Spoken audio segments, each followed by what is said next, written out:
Good morning, my name is Liv Gurman, and today I'm going to be making a public service announcement about how to best lead international people in a domestic setting, which pretty much means people who have immigrated to the US to live and work.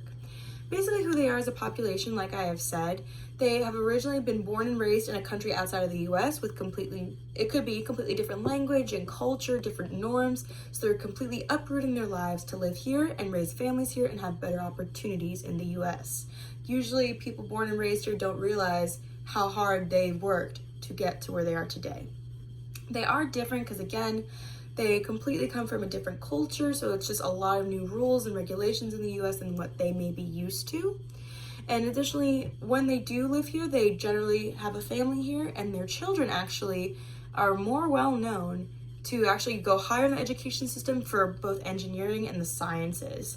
And generally when they do graduate with their advanced degrees, they do tend to go home back to their native country, or most of them also do intend to stay in the US and have better opportunities here when it comes to working in the universities, laboratories, and different science and engineering industries. So that's just something a little bit different about immigrants in the US today.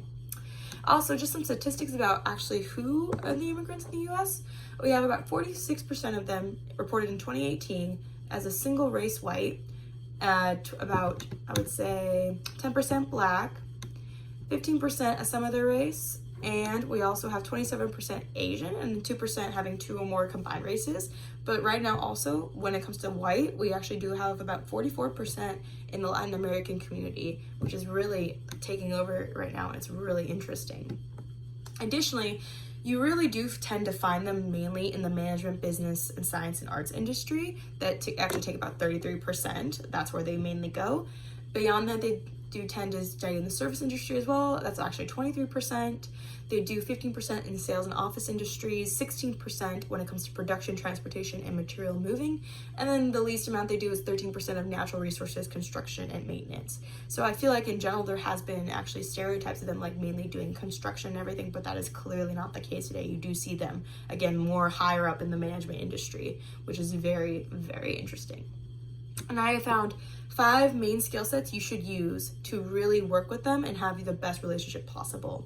So first one is give them experiential leadership, which pretty much means give them hands-on activities, really get them to learn the job and actually do the job well, not just speaking to them and just giving them theories. When they actually do the work, they really get the most information and they pick up the quickest, which is what has been mostly found.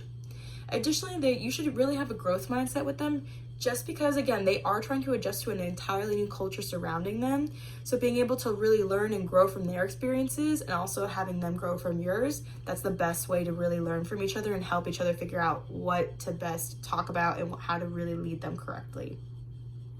Additionally, you really should have high social awareness when you are dealing with all these different personalities and cultures, just because, again, sometimes they don't even speak our language or they speak very little. So you really need to understand the way their body language, their facial expressions, really understand if they're having problems and not just what they tell you, because obviously they can't all the time just be having clear-cut communication. So you really need to understand the way they're feeling with their personalities. And again, because they do have a hard time maybe speaking, just having that actual communication, that's just your best way to really understand if they have a problem. Fourth thing is to have a really positive attitude, because they could be having a hard time just adjusting to the new norm of being in the United States. So just being positive and helping them out, helping them go along with their daily work can really give them a boost of confidence and really motivate them to work harder and learn new ways to maybe better communicate with us or us with them. It's just like a constant flow of energy, just consistently communicating better with your positive attitude. Then finally, just be very open and authentic with them.